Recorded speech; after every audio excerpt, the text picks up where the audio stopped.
Have you ever pondered the enigma of the Nephilim, the mysterious giants mentioned in the ancient texts of the Old Testament and the Book of Enoch?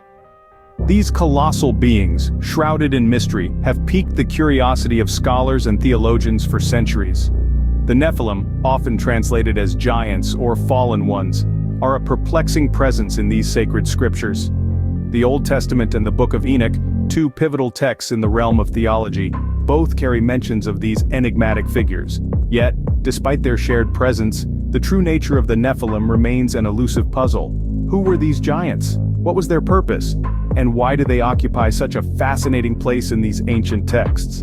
Their story is steeped in ambiguity, a tantalizing riddle that has yet to be fully deciphered. Their existence poses questions that intrigue and mystify, drawing us into the depths of theological exploration. So dive with us into the ancient scriptures as we unravel the mystery of the Nephilim. The Nephilim first make their appearance in the 6th chapter of Genesis, the first book of the Old Testament.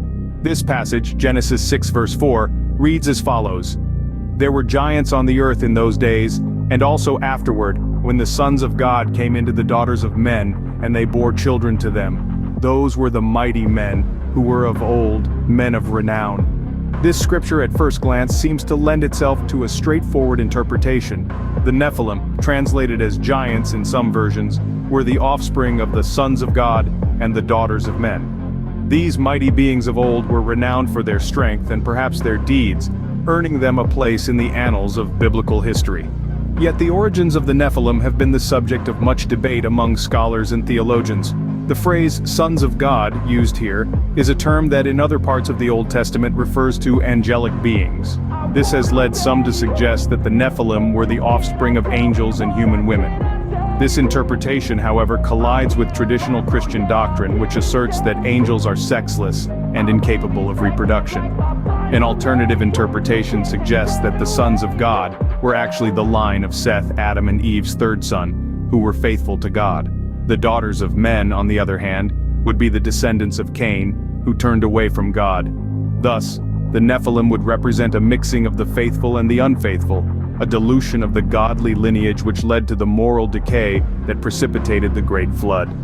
Each interpretation carries its own implications and raises its own questions, reflecting the enigmatic nature of these ancient beings. As we delve deeper into the lore of the Nephilim, it becomes clear that their story is intertwined with the very fabric of humanity's spiritual journey. The Nephilim, however, are not only found in the Old Testament, but also in other ancient texts. The Nephilim take a more prominent role in the apocryphal Book of Enoch. This ancient text, not included in the canonical Bible, provides a more in-depth narrative about these enigmatic beings. The Book of Enoch depicts the Nephilim as the offspring of the sons of God, also known as the Watchers, and human women. These Watchers, fallen angels who disobeyed God's orders, descended upon earth and were captivated by the beauty of mortal women. From their forbidden union, the Nephilim were born, creatures of immense size and strength. In the Book of Enoch, the Nephilim are portrayed as giants, their towering stature and immense power a testament to their celestial origins. They were mighty, fearsome beings, but their existence was not without consequence. Their insatiable appetites caused the earth to groan under their weight, leading to chaos and destruction. The Nephilim's role in the Book of Enoch is more than just their physical presence. They represent the repercussions of transgressing divine boundaries. They are the embodiment of the havoc wreaked when the celestial and terrestrial realms collide in ways they were never meant to. The Book of Enoch goes into great detail about the origins and nature of the Nephilim, painting them as tragic figures. They were caught between two worlds, belonging to neither, their very existence a testament to a cosmic imbalance.